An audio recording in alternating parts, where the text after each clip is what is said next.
In our last presentation, we spoke about the three major transitions that take us from the medieval world into the modern world. Those transitions were the Renaissance, the Protestant Reformation, and the scientific revolution. All of that, all three of those contribute in some way to the direction and the nature of philosophy as it gets started in the beginning of what we'll call the modern era of philosophy. Primary figure at the very beginning and the man who sort of sets in motion a lot of what philosophy is going to be about is René Descartes. His years here is 1506 and he dies in 1650. He's really one of the major figures in the history of philosophy, and in some respects he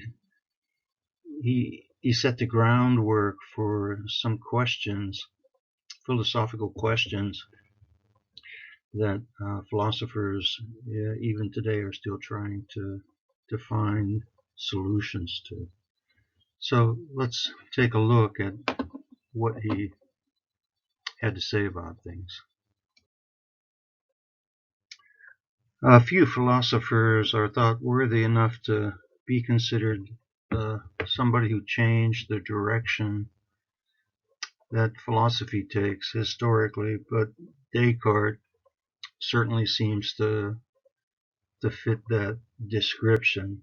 So there's something about what he does in philosophy that's influential enough that everyone, all the philosophers after him, kind of have to take note of what his contribution was. They don't have to agree, but they have to kind of, if they're going to disagree, they have to sort of give basis for it and kind of refute what Descartes had to say. So he's a very important figure.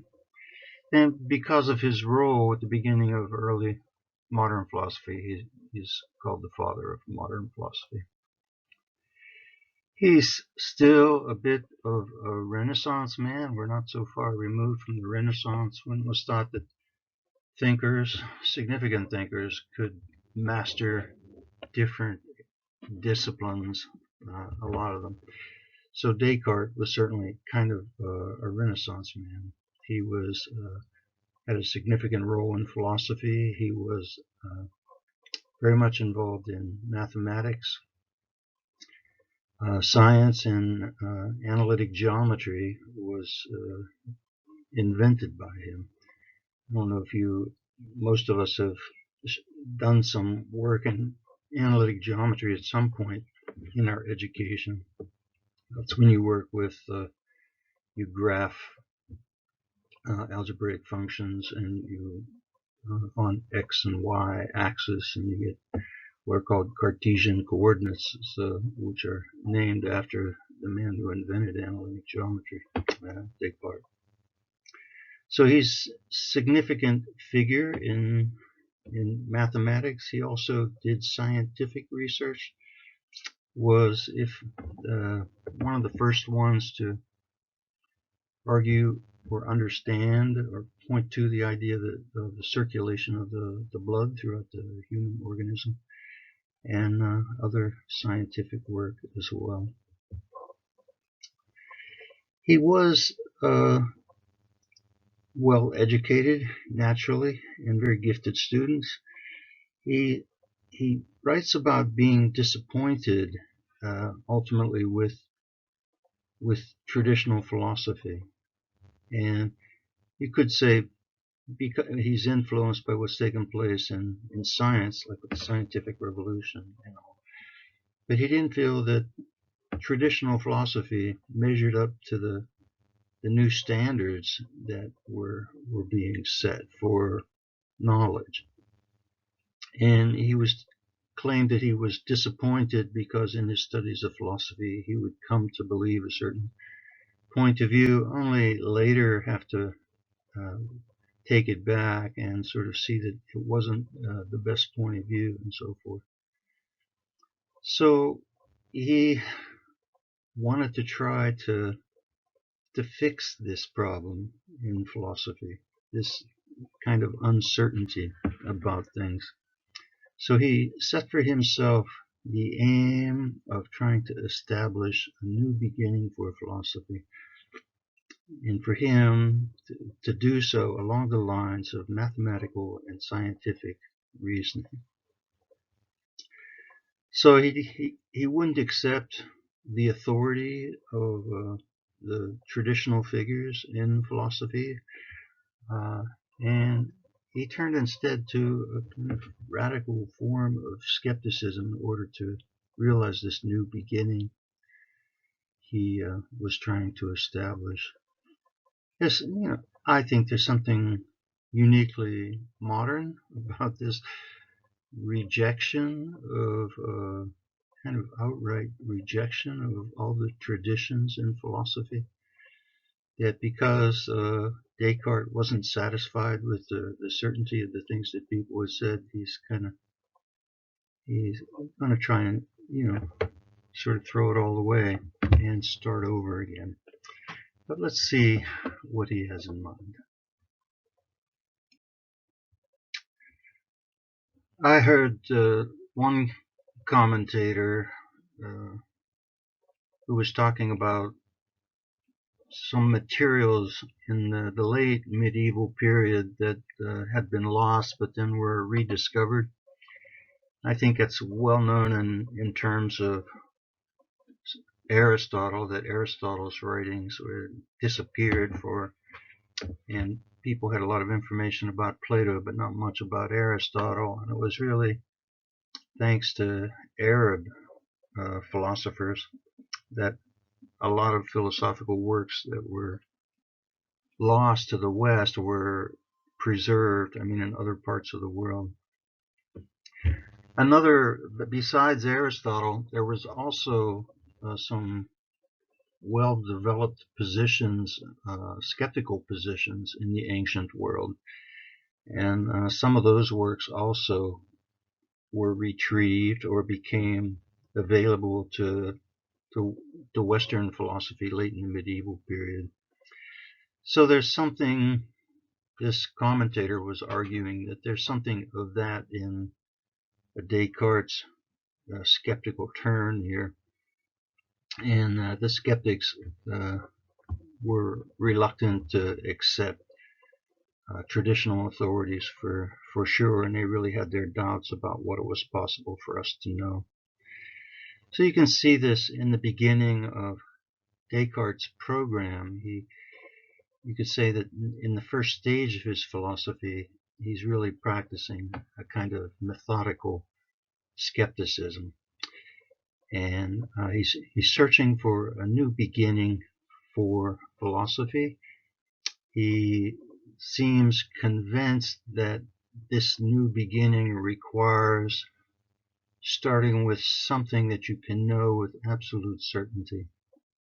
He feels like he has the methodology already to make use of, provided by mathematics and science and so forth, but he needs a kind of foundation to go along with that methodology, a point from which he can start.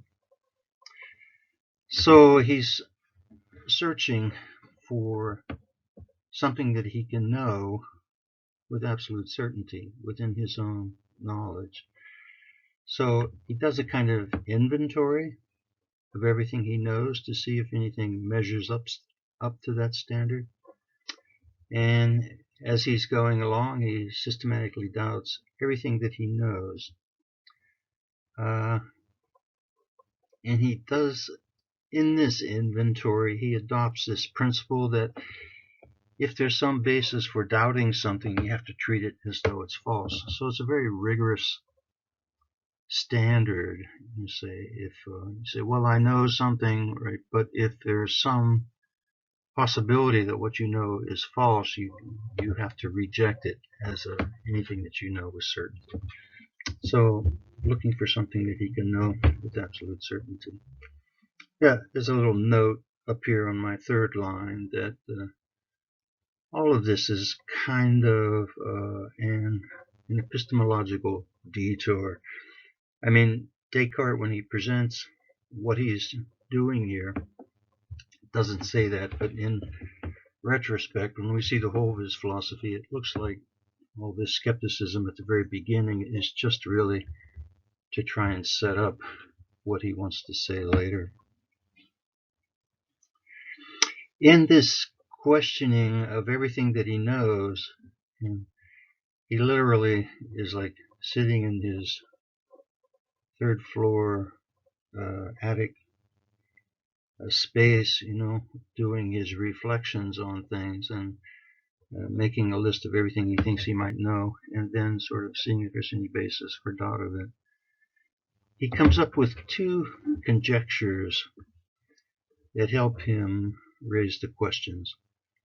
These conjectures are kind of like, well, what if this or that, anyway. And the first thing he comes to, he says, it seems certain, for instance, that I'm sitting here at my desk talking into a microphone, and the table is in front of me, and my coffee and whatever. And that seems everything in my direct experience, my immediate experience that I'm aware of, it seems certain that all of that is the way in which I'm aware of it. Descartes will raise then, the question, he says, but wait a minute, I've had dreams in which I've been sitting at my desk and sort of writing or doing things, and it seems that in my dream, while the dream is taking place, it seems like all of that is really taking place, and I'm certain of it. And it's not until I wake up from my dream that I realize it was just a dream. It wasn't really happening. So Descartes raises the question, what if I'm dreaming at the present moment and I just haven't awakened from it yet? So for him, he said, well, it's unlikely, but it's possible. And because it's possible, I can't take the information that I have about my immediate experience of reality without some question about it. So for him, that means you have to discard it. It doesn't count in terms of something that you know with certainty. The second conjecture he comes up even radicalizes the situation further, and he refers to, he says, Descartes, it becomes apparent that Descartes believes in God, and he believes that God is good, and God wouldn't intentionally deceive us about things, but he acknowledges that he could be mistaken about that, and that what if instead of a good God who oversees everything in my existence, there is instead an evil demon, or genius, uses the term, and that is intent on deceiving me about everything that I take for granted as being true. And so he uses that to raise even further questions. The dreams kind of raise questions about my sense experiences. The evil genius speculation seems to raise even further questions about my thinking about things. At this point, Descartes acknowledges that he's gone maybe too far, and that because of the standard that he has, if you can raise a doubt about something, you can't accept it, has to be rejected, that it's starting to look to him as though there's not anything that can be known or that he knows with absolute certainty. At this point, Descartes, it occurs to him that there is at least one thing that he seems to know with certainty. And this is his famous statement that he's famous for. In Latin, it's cogito ergo sum. And usually translated, I think, therefore I am. And this, how do I know that this is true? I mean, I just know it kind of intuitively. He's going to say clearly and distinctly, it's obvious to me that I can doubt the contents of my experience. I can doubt whether or not what I think about reality is actually true, but I can't doubt that I have these thoughts about reality. And that as long as I'm having these thoughts, as long as I have these doubts, then I know that I am something that exists. And this is an absolute certainty. So for Descartes, this recognition that I'm uncertain about everything external to myself, but I'm certain about the experiences that I'm having, that they are my experiences, at least. Whether or not they correspond with reality is another question. But I know that the contents of my consciousness are what they are, and that indicates that my consciousness, at least, I am something that exists. This is going to be the foundation Descartes was looking for, and upon which he wants to build and his new philosophy. You could say at this point, since he's found something that he's absolutely certain of, that his epistemological researches end, this methodical skepticism about everything he knows ends, and he can begin to build from this beginning to establish his metaphysical views about things.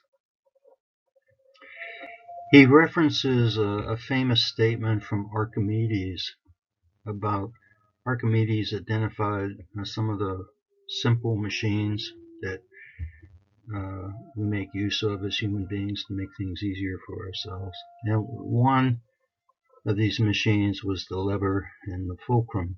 If you remember, it's kind of like a seesaw. If you have a lever and you have something firm that you can rest it on, you can lift something very heavy with the lever.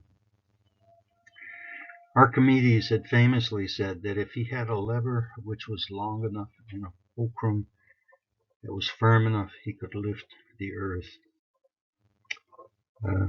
Descartes recalls this quote from Archimedes, and for Descartes, the cogito, that's short for his cogito ergo sum, this piece of knowledge that he knows with absolute certainty will serve for him as the kind of fulcrum upon which he can rest his lever of mathematical scientific methodology, is the lever. And that with these tools he will be able to lift the world of philosophy and put it back on a kind of elevated status. Just like to point out here that the cogito for Descartes, which is the turning point in his philosophy, where he goes from skepticism, epistemology, and moves on to metaphysics, that the cogito really marks the beginning of what we're going to call a modern period of philosophy. And Descartes, in his analysis of things, has been arguing that the thing that we're most certain of in our knowledge of reality, what we're most immediately certain of, is just the existence of our own thoughts about it. We're not certain about how those thoughts relate to the reality external to our consciousness. But what we know first and foremost is that these thoughts are there, and that because of them you can say that we exist. So in a way, Descartes opens the question, what is the relation between these two worlds, which it seems within which human beings live? I mean, we, in the world of our consciousness of things, and the world of what it is we're conscious of. So how are those two things related? And it looks like modern philosophy going forward will really be an investigation of the nature of human consciousness, and really pursuing the question, how is our consciousness related to the world external to that consciousness? So anyhow, I just wanted to note that. So it's a very significant turn, and really alters the direction of philosophy for the ensuing periods. Descartes has his own thoughts and ways of dealing with this issue, and people will give him credit for, especially for the move with the cogito and so forth. Some of what he's going to have to say afterwards is not agreed with quite as much. So with Descartes, we can say that we've made the move from his epistemological detour to his metaphysical position. So after he establishes the priority of the cogito, we'll see that Descartes makes this turn. And arguably, at least we can say that this looks like what he wanted to do all along. But he felt like he had to first establish the legitimacy of his approach. In this, and I'm repeating myself, but in this respect, his systematic doubt was just an epistemological detour so that he could get to what he wanted to say about reality. So in his systematic doubt, though, he's thrown out just about everything he knows about reality. Now he's faced with the task of starting to bring it back in, because you can't live without knowing anything about reality. Almost the very first thing that he does is surprising, to say the least, but he gives a proof for the existence of God. I mean, we've gone from this radical skepticism where you doubt the validity of anything that you know, and then you turn around, and the first thing he does is claims at least to have a proof for the existence of God. This is, historically, thinkers, philosophers, not so much in the ancient world, but in medieval world in particular, there were many attempts to come up with proofs for the existence of God. To say logically, here's an argument to prove that there is such a thing as God. And so to go from the radical skepticism to this kind of extreme kind of argument, just surprising, really shocking almost. But he kind of needs to do it because of the radical nature of the questions he raised, and especially these questions that were raised by the possibility that there's an evil demon which oversees my thinking, or influences my thinking about reality. So he's got to kind of negate that possibility. So for Descartes, it's important. I wouldn't want to misstate his position, because it seems clear that he actually does believe in God. But most, contemporary thinkers would think, that's a matter of faith and not something that you can logically give a proof to. God, by his very nature, seems to involve a realm beyond the realm that that we human beings can know sort of in a first-hand way. But Descartes expresses his proof, and I don't want to get into an analysis of it. Most people, even in his own time, other scholars and thinkers and so forth, were quick to criticize this move on his part. The proof, the particular kind of proof he uses is referred to as an ontological proof for the existence of God. There's a lot of versions of it, and some of which date back into the medieval world for sure. And there's been a lot of refutations of it, and so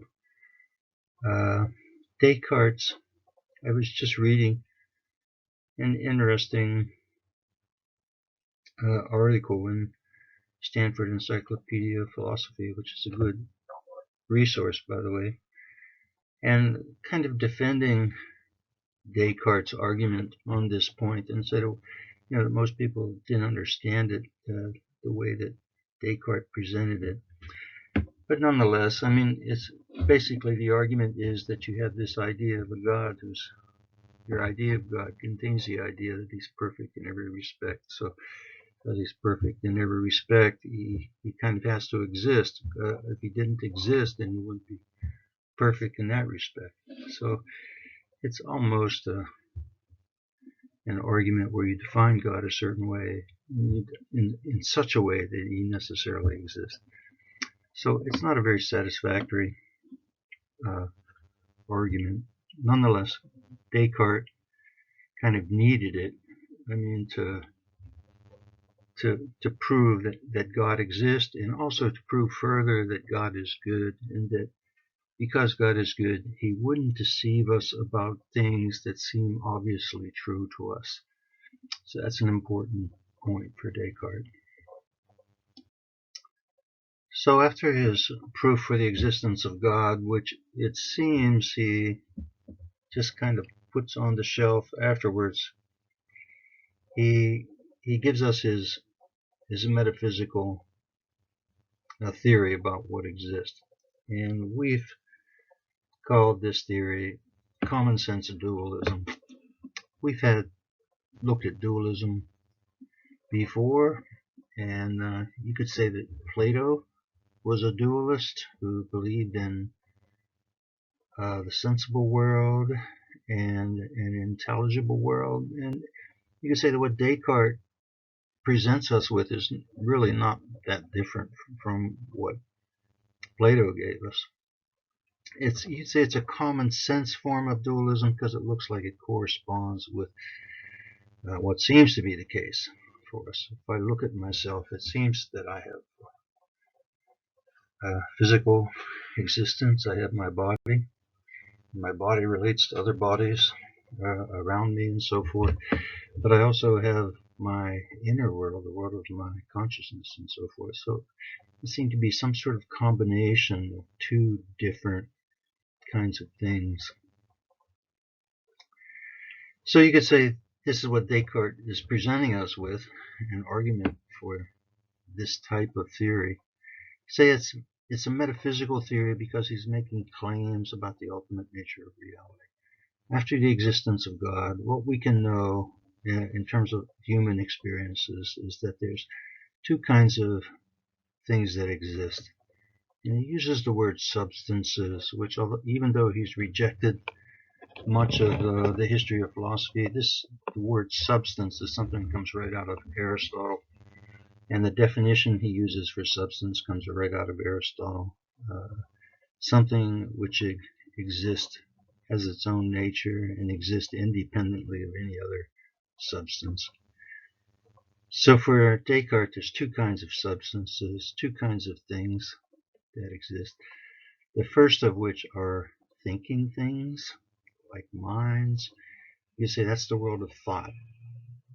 And this is what Descartes started with, with his cogito. This is the kind of thing that we know in a direct, first-hand way. I think, therefore I exist, and the world of the mind. In Plato, this would be the intelligible world. The second kind of thing that exists for Descartes are extended things. It's unusual to hear, to have them things described as extended. It just means for Descartes that it's still bodies he's talking about. It just means they're extended in the sense that they occupy space. Material reality is extended in space. This is the world of bodily things. So these are the two kinds of things that Descartes wants to say are actual existing. So we can accept thinking things and extended things. It's in the consequences of this position that things get a bit more interesting.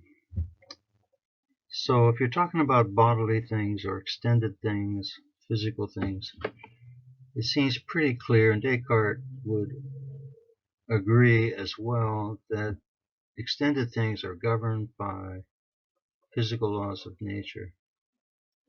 You could say that everything in the world of extended things is governed by the law of cause and effect, which we could say in philosophy that means determinism. So cause and effect governs everything that happens within the world of bodily things. Thinking things, on the other hand, have a different nature. They're like minds, and he wants to argue they're not governed by physical laws because they're not physical. So this enables us to think, at least, that minds are free. So bodies are governed by laws of nature, physical laws of nature. Everything that happens within the world of bodily existence is subject to the laws of cause and effect. Everything's determined in that sense. But minds are not governed in the same way that bodies are governed. And because they're not governed in that way, we can maintain this idea that thought is free. This latter seems to be the case for us. Again, this common sense theory that we're a combination of mind and body. We feel like our bodies are subject to laws. We can get sick, we can get injured, and so forth. But somehow we still think that we're free to make choices and about things, and that has to do with because our mind is not determined in the same way that our bodies are determined. This freedom is really an important ingredient in what we call moral responsibility. We think that we're accountable. In other words, that our minds are capable of making choices of either doing things or not doing things, and that the decision isn't determined by physical laws or anything, but it's determined by me individually, and therefore I'm responsible for the things that I end up doing. So that's an important characteristic of thinking things, and it's important for Descartes to maintain that. The difficulty that Descartes has with respect to his mind and body assertions is to explain how interaction between the mind and the body can take place. If the difference between them is substantial, which he says that it is, that means they have two different natures that exist independently of each other. They don't really have anything in common. So if that's the case, how can they have any interaction? How can mind, an immaterial mind, cause anything to happen in a material body, and or vice versa. How can a material body cause anything to happen in an immaterial mind? It seems like that there's no point of connection between the two. And so Descartes is faced with the problem of trying to explain the interaction between mind and body. It seems obvious to us in our ordinary experience that the two do interact, that the mind does have an influence on the body, and the body also has influence on the mind, but how can that be if they're substantially different from each other? They're two different kinds of things. This is a problem that Descartes doesn't really resolve satisfactorily. I mean, at one point he makes some argument that somehow the pineal gland in the brain is a place where thoughts sort of kind of get converted into physical impulses or bodily impulses in some way. But it's a pretty, it doesn't explain how that takes place at all. So this seems to be a weakness or a problem with his theory.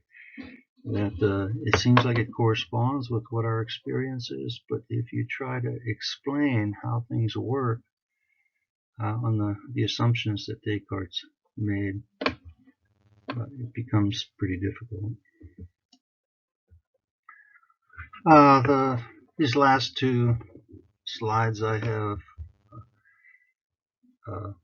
are really directed towards what happens after Descartes, and or what are some of the positions that other philosophers are going to take to respond to what they perceive as the weaknesses of his position.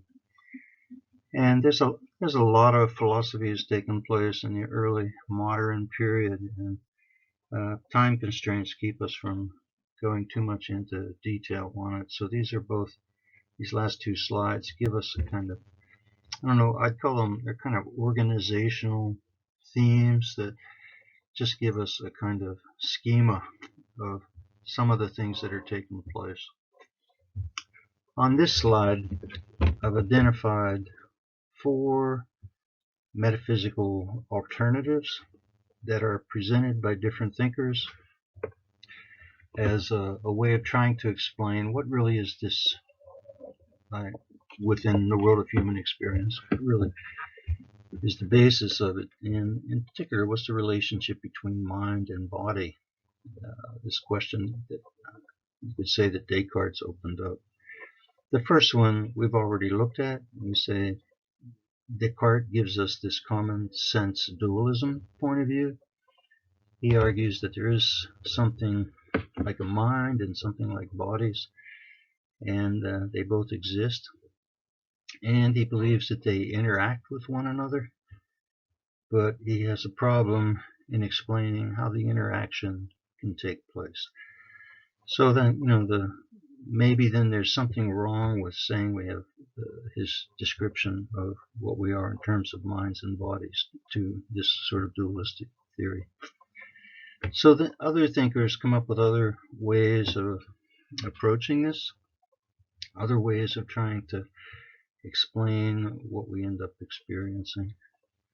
One way to avoid the mind and body interaction problem is to eliminate one of the two parts.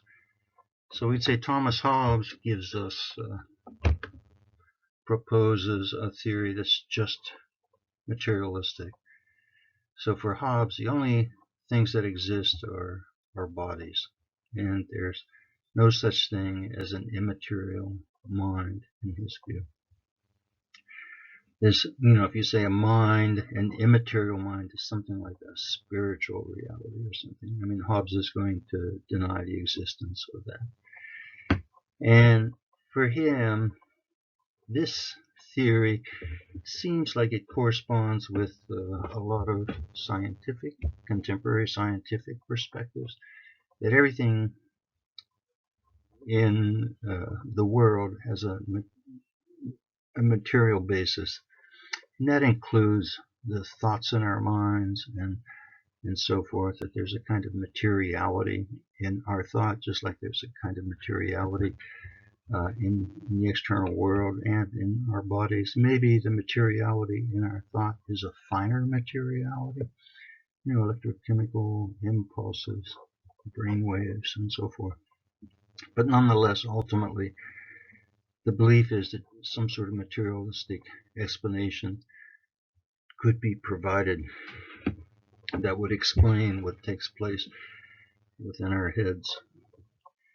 This, is, you could say the problem with this theory, and some would say it's not a problem, but is how do you explain some of the more complicated things that human beings seem to be capable of? How do you explain self-consciousness, for instance? We're not just machines, like you could say. So that's a problem still to be resolved. How do you explain the human freedom? If everything within us is material, that would seem to indicate that everything is subject to laws of cause and effect and determinism, and freedom is just an illusion. So that is another problem. And if you don't have freedom, how can you hold people morally responsible? It seems that we do want to maintain a position that still holds people morally responsible for their actions. But if they are morally responsible, then what in them sort of can decide to do or not do something? It seems that there has to be something separate from a strictly deterministic viewpoint. The other way of getting rid of the mind-body problem is the last one, George Berkeley, who proposed, instead of materialism, you propose idealism. In which case, you say the only thing that actually exists are minds, or ideas in minds, and that our belief in the material world is this kind of an illusion. And whatever, in this one you can argue that whatever we're aware of in material existence, we're only aware of it insofar as is through our awareness. And our awareness is always our consciousness of things. So I'm aware of the solidity of this table. I can touch it, but the awareness is in my head. It's in my consciousness, ultimately, that I'm aware of physical things. So Berkeley can make a case that ultimately everything exists in the realm of consciousness, in the world of thought, ideas. So that's also, a hard position to understand or to maintain, although there are a number of philosophies that embrace idealism, and also religious teachings like Hinduism seems to ultimately argue that our perception of reality exists just in our mind. The third one, excuse me, Spinoza makes me sneeze. The third one is a kind of intriguing theory, in my view. And Spinoza and another philosopher, Leibniz, there's a couple of others, would give us something. It's hard to come up with an appropriate name for it, but kind of dual aspect theory. And in which case Spinoza and they would argue that minds and bodies both exist, but they would get rid of the idea that there's any interaction between the two. So for Spinoza, it would never be the case, like if I raise my arm, it would never be the case that the mind says raise the arm and then the body obeys. But there's only one sequence of events, in the event of me raising my arm, and at every moment in that sequence there's something mental going on, a kind of an awareness, a consciousness of the movement, and also something physical going on. So for Spinoza, there's two different ways of looking at reality. But ultimately, reality is one and the same thing. Within a human being, there's only one sequence of events in a human being, and but every moment in those sequence can be viewed from a bodily perspective or from a mental perspective, as though there were two sides of a coin. So two different ways of looking at things, looking at one and the same thing. So those are some of the theories that are proposed, and you could say explored. And I would say that trying to understand this mind-body problem is an ongoing problem in the world of philosophy. Our last slide presents two opposing schools of thought that appeared as the early modern period went forward. One group are called continental rationalists, just meaning for the most part they came from the continent of Europe. And the other school of thought were called British empiricists, and meaning that they were all British thinkers.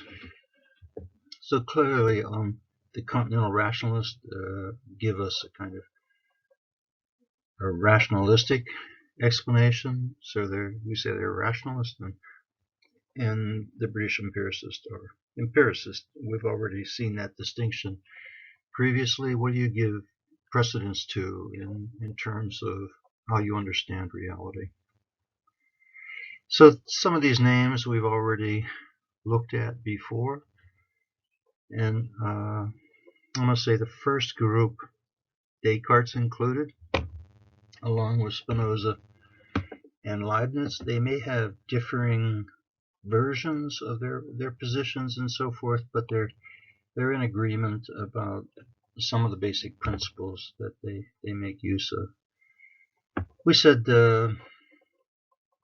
this first group, Descartes, Spinoza, and Leibniz, they're all in some respect mathematicians. Descartes, we've already stated, invented analytic geometry. Spinoza is, if you look at his philosophy, he uses a kind of geometrical methodology very clearly in the exposition of his thoughts about things. He gives axioms, proofs, propositions, and so forth, and tries to prove each step in the development of his philosophy is the same way that you would do if you were giving a geometrical proof of something.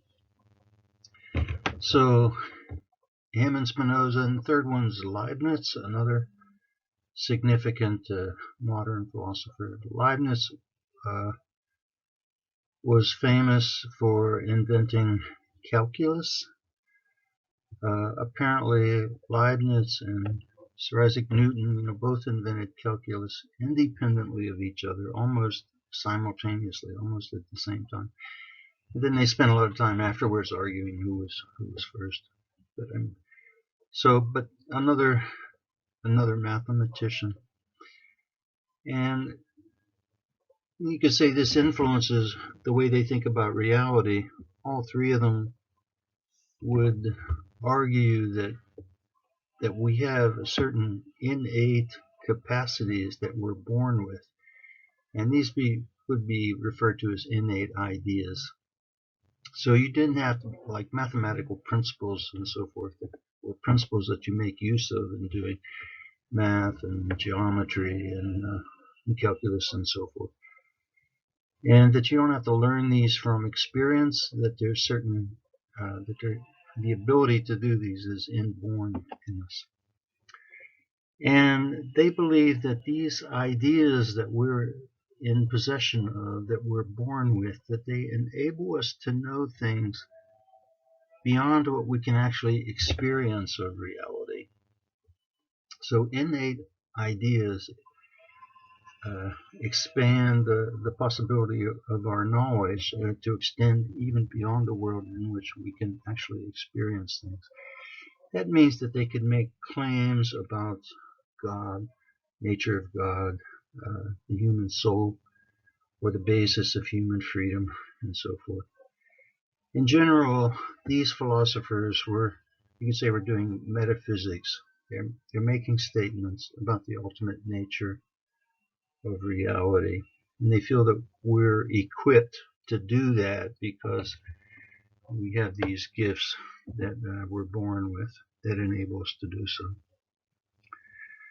The second group, the British empiricists, starting from Locke, took issue with those knowledge claims that the rationalists were making.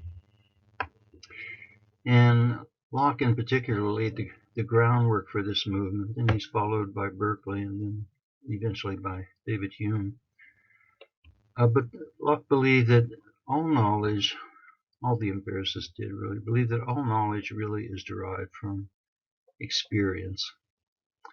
And therefore, if you wanted to make a knowledge claim about something, say that you knew something, you should be able to show how what you knew was derived from actual experiences that you or other people could have, possible experiences.